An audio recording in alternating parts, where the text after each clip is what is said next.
저는 김종대입니다.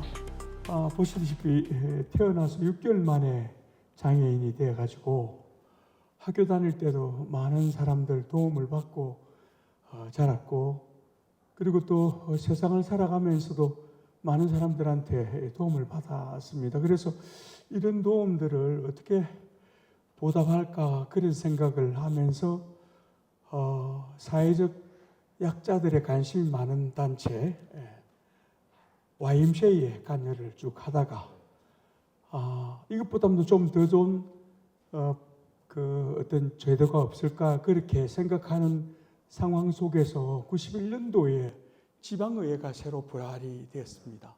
그때부터 지방의회 의원으로 활동하고 재작년에 23년도 말에 시의회 의원을 우리 지역에서는 시연 6선이라 그러면 전국에서도 한 세 번째, 네 번째 가는 그런 경력으로 창원시의회 의장을 역임하면서 그래 마쳤습니다. 그런 늘 이제 우리 장애인들에 관해서 관심이 많은 그런 상황입니다. 네, 우리 의원님께서 말씀해주신 대로 태어나고 나서 얼마 안 되셨을 때 불의 사고로 이렇게 장애인이 되셨는데 그 뒤로 많은 분들의 도움을 받으셔서 이 도움을 또 나도 돌려주고 싶어서 참 고민을 많이 하신 것 같아요. 네, 말씀해주신 거 보니까. 자, 그러면은 우리 의원님께서 창원 특례시 의원으로 계실 때 장애인 정책 우수 의원으로 또 선정이 되셨었거든요. 또 어떠한 노력이 있었는지 좀 답변 부탁드리겠습니다. 저의 문제이기도 했었고 또 제가 의회에 파송되어 들어가면서 해야 될 일이 그 일이라고 생각하고 있는 그런 상황 속에서 우리 지역에는 그 경남 장애인 인권 포럼이라고 하는 장애인들에 관한 그 인식 개선과 권리 향상을 위해서 일하는 단체가 있습니다. 그 단체에서 매년 그 장애인들에 관해서 어떻게 지원하고 그리고 또 그걸 제도적으로나 도움이 되는 그런 그 단체나 개인을 찾고 있는 상황 속에서 매년 지방의회 의원들 중에 의정활동을 함에 있어서 장애인들에 대한 여러 가지 도움이 되는 그런 의정활동을 평가하는 그런 이제 시간을 갖는데 저 같은 경우 매년 그렇게 하고 있습니다만은 업무 보고를 받거나 아니면 예산을 다루거나 아니면 행정사무감사를 하거나 의회 의원으로서 해야 될 역할과 기능을 쭉 하는 가운데 여러 가지 제도를 만들어야 되겠다. 그런 생각으로 조례를 장애인에 관계되는 조례를 많이 만들었어요. 그걸 제정하고 발의 제정하고 그래 하는 가운데 그런 것들이 이제 속기가 다 돼 있기 때문에 그 속기를 보고 그 단체에서 저 사람을 우리 단체에 매년 뽑는 한 사람으로 그래 선정해야 되겠다 해서 그래 뽑히게 됐습니다. 네, 맞습니다. 자, 안 그래도 의원님께서 방금도 말씀을 해주셨었는데 조례를 엄청 많이 만드신 걸로 제가 알고 있거든요. 그래서 그 중에 장애인 기업활동 지원 조례를 또 대표 발의를 또 하신 걸로 제가 알고 있습니다. 이 부분도 좀 간단하게 설명을 좀 해주시죠. 전국에 263개의 지자체가 있는데 그 지자체에 아시다시피 헌법에 있고 헌법을 법령으로 만들고 법률로 만드는 그것을 지역의 지자체에서 그걸 시행할 때 조례로 만들어 가지고 그걸 시행합니다. 그래서 지방자치제가 되고 난 이후에 창원시 같은 경우 대체적으로 약 한 그 장애인에 관계되는 조례가 조사를 해보니까 한 17개 정도 됩니다. 그 중에는 장애인의 인권에 관계되는 거라든지 그리고 그분들의 재활이나 자활에 관계되는 내용 이런 것들이 주로 이루고 있는데 저 같은 경우는 이제 결국은 장애인들이 갖고 있는 여러 가지 욕구들이 많이 있겠지만은 결국은 취업을 어떻게 하는가, 직업을 어떻게 갖는가 이게 참 중요하고 그리고 그것이 결국은 복지고 취업이 복지이고 그리고 또 그 취업이 되어야 생활이 여러 가지 그 행복해질 수 있는 기초가 마련되기 때문에 그런 쪽에 제가 초점을 맞추어서 쭉 했는데 그것은 뭐 지급 재활에 관계되는 내용도 있었고 그 다음에 예를 들어서 자립을 생활을 할 수 있는 내용 그리고 또 기업 활동을 하게 됩니다. 그것은 법률적으로 보면 우리가 장애인들에 대한 지급을 가지고 있는 내용 중에 생산되는 여러 가지 생산품을 구매를 법적으로 하도록 되어 있습니다. 그래서 지자체 같은 경우는 거기에서 쓰여지는 내용들, 그러니까 건설 내용 말고 용역이라든지 제품이라든지 이런 것들에 관해서 1% 이상을 구입해야 됩니다.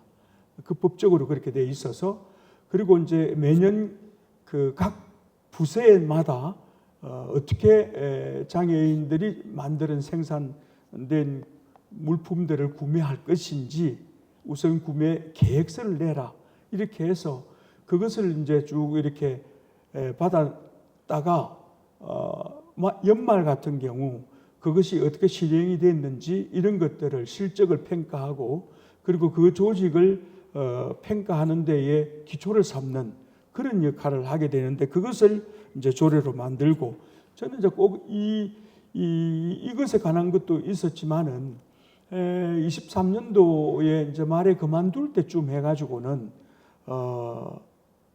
장애인 친화 도시를 우리 창원이 돼야 되겠다. 이게 전국에 한 17개 되는 도시에다가 이런 걸 하게 되는데 창원 같은 경우는 아시다시피 지금 이제 국가 산단이 50년 맞는 해입니다만은 이 도시가 호주의 그 시드니 도시를 그대로 본따 가지고 만드는 도시거든요. 그렇게 되면서 이 도시가 갖고 있는 여러 가지 좋은 환경을 환경 수도라고 하는 것을 정책으로 쭉 진행해 오다가 그리고 또 뭐 수소 산업을 특별시로 만든다거나 그리고 또 나중에는 지금 우리가 한 8만 정도로 2010년도에 마산 창원 진해가 통합이 되었습니다. 그런데 매달 지금 한 5,600명씩 인구 유출이 되고 있어요. 그래서 지금 현재로서는 약 2만 정도 될 겁니다. 그런 상황에서 아이들을 많이 유치를 해야 되겠다. 그래서 아이 친화 도시 이런 걸 지금 만들고 운영하는데 그걸 가만히 보니까 뭐 그것도 참 중요한 일이지만은 장애인들에 관해서 관심을 많이 가져야 되겠다 해서 장애인 친화 도시를 만들어 가지고 지금 운영하고 있는데 사실 오늘 아침에도 관계되는 공무원들한테 어떻게 진행되고 있는가 물어봤더니 제가 만족할 만한 답변은 못 얻었습니다만은 우리 여기 계시는 많은 분들이 이런 부분에 관심을 가져주시는 것이 참 중요하겠다 싶습니다. 네. 오늘도 오시기 전에 이게 관련 공무원들에게 또 질문을 했고 가시니까 그만큼 또 정말 지금까지 이 관심이 꺼지지 않고 계속해서 주시는 게 아닌가 생각이 들고요. 자, 앞서 제가 제가 질문을 드렸던 것처럼 우리 의원님께서는 여러 가지 기본 욕구 중에 이 생존과 생활이 사실은 충족되지 않으면 아무 의미가 없거든요. 그래서 그런 부분에서 또 조례를 잘 만들어 주신 것 같고 또 신경을 많이 써주신 것 같습니다. 자, 그러면 방금 말씀하신 대로 친화적인 도시로서 지금도 창원시가 참 노력을 많이 하고 있는 것 같아요. 저희도 이제 각 도시를 다니고 보면은 그 시마다 참 이 장애인 복지 관련해서 대단히 노력을 또 많이 하고 있는 게 사실이거든요. 그러면은 지금까지와의 노력은 좀 별개로 보고 앞으로 창원시에서는 이 장애인 복지에 대해서 어떤 부분이 더 플러스로 필요할지 어떤 생각이 드시나요?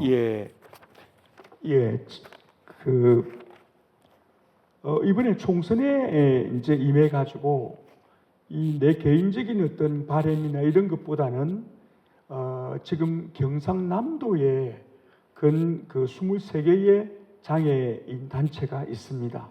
여러분들이 아시겠지만은 그 장애인들은 결국은 유형이 제가 91년도 시의원이 될 때는 심신장애인 단체밖에 없었는데 지금은 15개로 세분화되어 있습니다. 기능별로. 그런 상황 속에서 그 단체에 이번 총선 때 요구하는 내용이 무엇인가 이거를 조사를 해서 말씀드리는 것이 현실적이겠다 그런 생각이어서 제가 조사를 했었습니다. 그런데 제일 이제 5개 크게 영역을 얘기하고 있습니다. 경남 지역의 장애인이 약 한 18만 정도 됩니다. 19만 정도 되겠네. 18만 9,621명이니까 이 사람들이 활동을 각 단체별로 각각으로 하고 있는데 너무 열악합니다.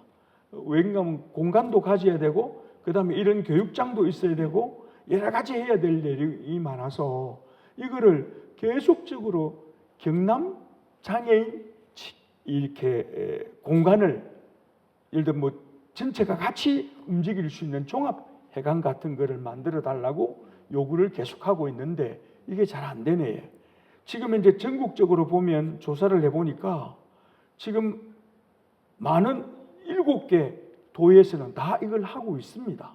종합복지관을 가지고 있는데 그걸 못하고 있어서 그걸 이 자리에서 꼭 강조하고 싶고, 그 다음에 이제 장애인 건강권 보장이라든지 그리고 또 이런 서비스나 접근성이 굉장히 어렵기 때문에 서비스를 받는 것을 잘 못하는 그런 상황이고, 그래서 그런 인프라를 좀 많이 구축해 달라고 하는 내용과 장애인들의 활동을 하는 데 있어서 이동권에 굉장히 문제가 많습니다. 그뿐만 아니고 이제 제가 관심 갖는 소득이라든지 자활할 수 있는 내용, 이 크게 5가지를 얘기하고 있는데 제가 꼭 말하고 싶은 것이, 여기 대중이 많아서 꼭 말하고 싶은데 장애인들은 장애인이 되고 싶어 장애인이 되는 사람이 있겠습니까? 제가 계단을 올라오다가 넘어지고 그랬는데 그 모습이 이분들한테 얼마나 창피하게 보이겠습니까? 그죠? 장애인이 되고 싶어 장애인이 되는 사람은 없습니다. 그럼에도 불구하고 보건복지부에서 내놓은 장애인, 그러니까 후천적 장애인을 보면 선정 장애인은 13% 정도밖에 안 되고요. 다 후천적 장애인입니다. 그리고 지금 나이가 많아지면 노인이 되면 다 장애인이 되는 상황 속에서 초고령화 사회 속에서 장애인이 양산되게 돼 있고, 아까도 말씀드린 것처럼 장애인이 이제는 기능적으로 나타나는 현상만 가지고 장애인으로 할 것이 아니라 정신적인 것, 심적인 것 이런 걸로 가지고 그게 앞으로 영역이 늘어나게 될 것입니다. 그래서 장애인뿐만 아니고 비장애인도 언제든지 장애를 가질 수 있다. 그건 다르게 말하면 예비장애인이라고 봐야 됩니다. 그래서 이 장애인 문제에 대해서 일반인들이 나하고는 관계가 없다 이런 생각 하나 하면 안 되고요.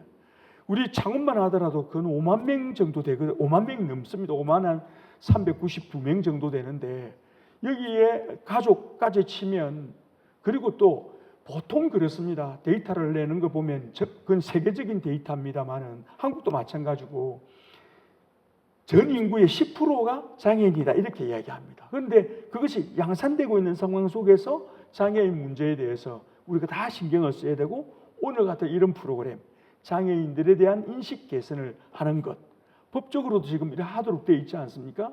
예, 사실은 개인 정보 보호도 중요하고 또 성폭력에 관계되는 공부도 중요하고 또 나이 많은 분들이 많이 양산되니까 연금에 관계되는 교육도 중요하지만은 장애인 인식의 개선에 있어서 이런 내용들이 굉장히 중요하다고 저는 봅니다. 그래서 이런 부분에 대해서 저는 아까도 잠깐 말씀드렸지만은 경남 장애인 종합회관을 꼭 만들어야 되고, 그리고 또 한마디로 대통령을 비롯해서 국회의원, 도지사, 시장, 시의원들은 여러분의 모습이라고 봐야 됩니다. 여러 가지 역할과 기능이 있는데, 그래서 헌법에 보장되어 있는 것처럼 여기 앉아 계시는 국민들이 주권을 가져야 되고, 그 주권을 가진 국민들이 원하는 내용에 대해서는 대통령이 아니라 어느 누구라도 선출직은 다 따라가도록 약속하고 뽑힌 분들이기 때문에 이런 부분에 대해서 관심을 가지는 게 굉장히 중요하다고 저는 보는 겁니다. 그래서 말이 길죠. 아닙니다. 네. 저한테 마이크 떼시고 네, 조금만. 말이 너무 길죠라고 물어보셔서 조금만. 네. 우리 너무 시간 많지 않습니까? 저 여러분들 박수 한번 보내주시죠. 네, 편하게 말씀하셔도 괜찮습니다. 네. 제가 평소 때 많은 장애인들에 관한 많은 관심을 가졌지만은 이 자료를 준비하는데 일주일 이상 거의 시험 공부하듯이 했습니다. 왜냐하면 오늘 전문가들이 많이 오실 수도 있기 때문에 그 전문가들에 맞는 얘기를 해야 된다. 이런 것 때문에 네. 제가 나름대로 공부를 참 많이 하는 상황 속에서 조금 어떤 거는 좀 합니다만은 어쨌든 장애인 문제에서도 내가 꼭 말하고 싶은 게 뭐냐면 제가 시의회 의원으로 시의원을 육선하는 동안에 많은 장애인들을 만났겠죠. 그리고 또 예산에 관련돼서도 많은 공무원들하고 부딪힘이 있었죠. 그리고 또 하나는 청각장애인들이 시각장애인을 잘 알겠습니까? 사정을 잘 모릅니다. 예. 그리고 척수장애라고 앉아 계시는 분들이 1년에 예산을 받아가는 게 1,600만 원 정도밖에 안 되거든요. 창원시 같은 경우는 예산이 한 4조 정도 됩니다.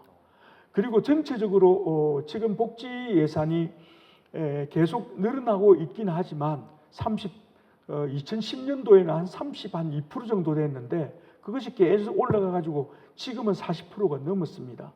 그렇게 지금 복지 문제에서는 어느 정권이 들어서고 어떤 사람이 행정을 하고 정치를 하더라도 결국은 사람들의 행복을 위해서 정치와 행정의 궁극적인 목적이 뭐겠습니까? 사람들의 행복을 추구하는 것이 궁극적인 목적이고 가치일 거라고 보면 계속 그 예산은 늘어날 것이고 그 예산이 잘 쓰여지는 하는 것은 그 담당 해당자도 관심을 가져야 되지만은 여기 계시는 어르신들 그리고 여기 계시는 고명하신 분들이 그런 부분에 관심을 가지셔야 된다는 생각이 듭니다.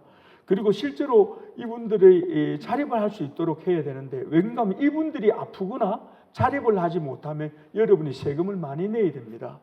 이분들이 자립을 하고 이분들이 스스로 자강불식하도록 노력해주고 그것을 제도화 만들어서 그걸 그렇게 하도록 해야 우리 예산이 효율적으로 쓰여지고 예산도 낭비가 되지 않고 교통장애만 하더라도 하루에 수십 명씩 나오거든요. 교통사고가 안 나야 되거든요. 그래야 이런 분들에 대해서 들어가는 의료비라든지 여러 가지 노후 그 사람들의 생활에 우리가 예산이 효율적으로 안 쓰이기 때문에 이런 부분에 관심을 많이 가져야 된다는 생각이 듭니다.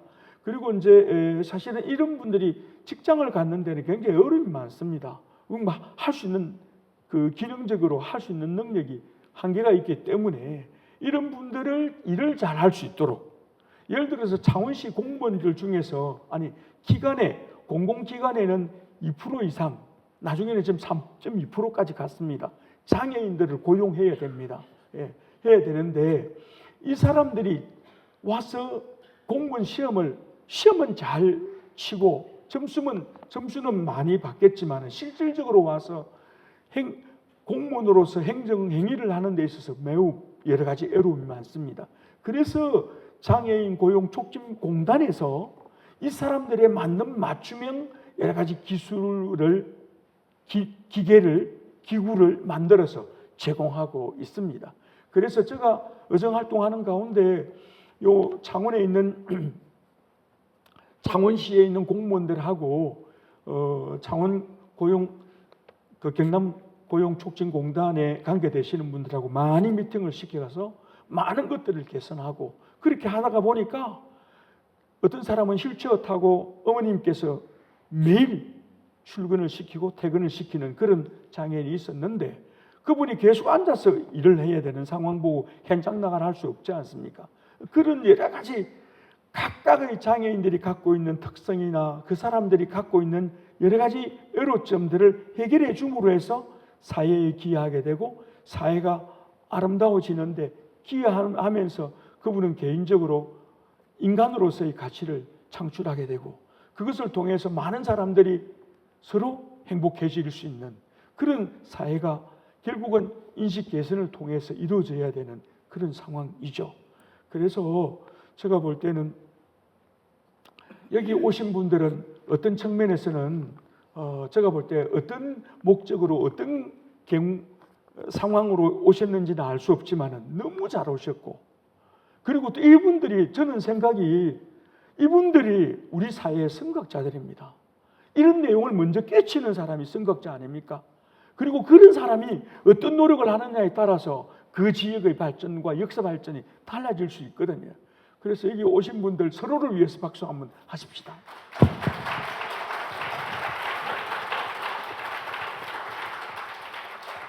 말이 많아서 죄송합니다. 아니요, 네, 그만할게요. 아니요, 전혀 죄송할 필요 없고요.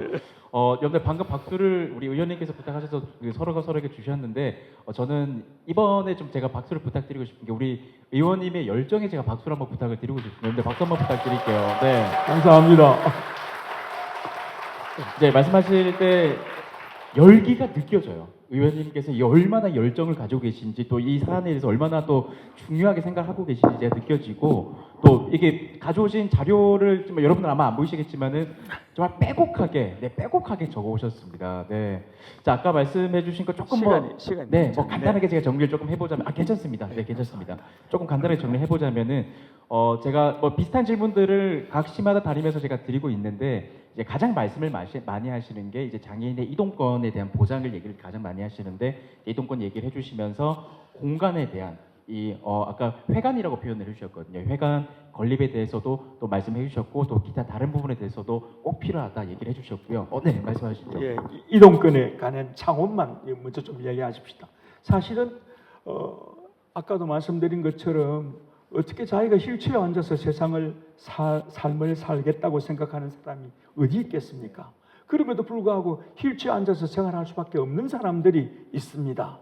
그 사람들이 지금 이제 데이터 상으로 보면 중증 장애인들 요새는 옛날에는 1급부터 6급으로 다루었는데 요 사이는 중증과 경증으로 그렇게 다룹니다.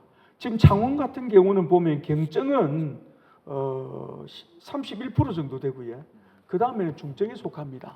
그런 상황 속에서 이 사람들을 이동권을 확보해주기 위해서 휠체어 타는 소위 교통약자 콜택시라는 게 있습니다. 그게 지금 제가 있으면서 계속 참 주장도 하고 데모도 좀 많이 하고 데모 붙이기도 하고 그래가지고 지금 110대가 있습니다. 법정 대수가 72대입니다. 근데 창원 같은 경우는 110대거든요. 그런데 그 110대가 다 운용을 안 되는 거라. 왜? 그때 105명만 운전기사가 있었어요. 그러다가 뭐 그 기사도 쉬어야 될 거 아닙니까? 그러다가 보니까 오늘 확인해 보니까 134분을 모셨다네, 기사로 모셨는데, 그럼에도 불구하고 콜택스 이용하는 사람들이 제일 불만이 뭐냐면 전화 오면 바로 차가 안 온다는 겁니다. 차도 많고 사람도 많이 있는데 어째서 그런가? 지금 오늘 결론이 그렇습니다. 창원시가 자랑해야 될 내용이 뭐냐 하니까 콜택시를 많이 만들었다는 거라. 법정 대수가 72대인데 우리는 110대를 만들었으니까 자랑할 만하다. 그럼 당신 애로가 뭐냐 하니까 그 얘기를 하는 거라. 자랑이자 애로가 그 이용할 사람이 너무 많아져 가지고 2-3시간씩 기다리게 해야 된다는 거지. 그래서 바우처 택시를 또 만들었어요. 장애인 단체가 많이 있지 않습니까? 그래 봐야 그냥 17대밖에 안 돼. 그래서 제가 볼 때는 우리가 활동을 해야 되는데 병원에도 가야 되고 다 놔두고 김호중 콘서트에 안 가더라도 병원은 가야 되잖아요. 그죠? 그런데 병원에 갈 수가 없는 거라. 이동할 수가 없으니까. 그런 것 때문에 굉장히 어려움이 많은데 우리가 이런 부분에 있어서 관심을 많이 가져가지고 활동을 해야 된다. 저는 그런 생각입니다. 그래서 이거는 공무원들도 물론 이런 부분에 대해서 고심하고 계시겠지만 여기 앉아 계신 어르신들이 그런 부분에 대해서 정확한 인식과 문제점이 뭔지를 알아서 그 사람들에게 독려하고 또 어떤 부분에서는 독촉하고 촉구하는 그런 노력들이 그분들이 열을 내서 일을 잘할 수 있는 계기가 되지 않을까 해서 말씀을 드렸습니다. 네, 감사합니다. 아유, 여러분들 박수 보내주시고요. 네. 아까 우리 의원님께서 잠깐 언급을 해주셨습니다만은 다른 회차 때 어느 분이 그런 말씀하셨어요. 우리 모두는 장애인을 향해 걸어가고 있다. 우리 장애인이 되어가고 있다. 그런 표현을 해주셨거든요. 자, 참 뭐 예산적인 부분도 그렇고 뭐 물론 예산이 늘어난다고 해서 다 해결이 되는 건 아닙니다만 우리 공무원분들, 관계자분들이 모든 게 해결이 되려면 사실은 인식 개선이 되어야겠죠. 우리 의원님께서 강조해 주셨던 인식 개선이 꼭 되어서 더욱더 나은 삶 그리고 나은 생활이 꼭 보장이 되었으면 좋겠습니다. 자, 창원특례시에서 장애인을 위해서 많은 조례를 만드시고 정말 엄청난 열정과 노력을 가지고 계십니다. 우리 김종대 창원특례 전 시의원님께 다시 한번 큰 박수 부탁드리도록 하겠습니다. 네, 의원님 너무 고생 많으셨습니다. 네.